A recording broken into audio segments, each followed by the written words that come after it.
Hi, this is Greg Fine, and welcome to the next installment in the series on music theory, Building Chord Progressions.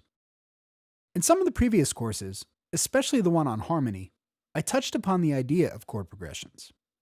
In fact, you'll see some of the same concepts that were discussed in the harmony course, such as sus chords and added tone chords, make an appearance in this one. The main difference, though, is that we're now going to look at these concepts more deeply and focus on how they work within a progression. The goals of this course are to teach you to 1. Learn how to create the most common and basic chord progressions.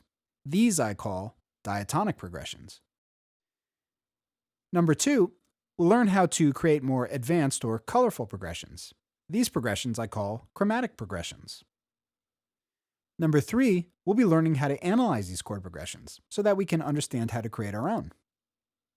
Along the way, I'll throw in some exercises which will help to reinforce your learning. One thing to note is that chord progressions are not copyrightable.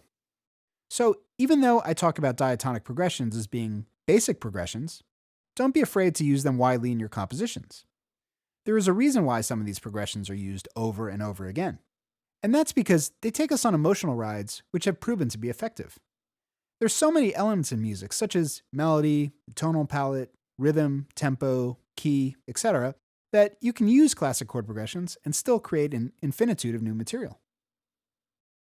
Another thing I'll say before we get started is that this tutorial is not so much about putting song sections together, although we will discuss some of that. It's really more about the way that chords work together within a section, within a verse, for example. If you want more information about the way that sections of a song are structured, I would highly recommend checking out the music theory course on Songform. A lot of the examples I'll give will be in the key of C, because this is the easiest key to demonstrate certain principles in. Ultimately, though, you'll want to be able to transpose all of these ideas into any key. So I highly recommend taking each of the concepts we discuss in each video and experimenting with them in different keys.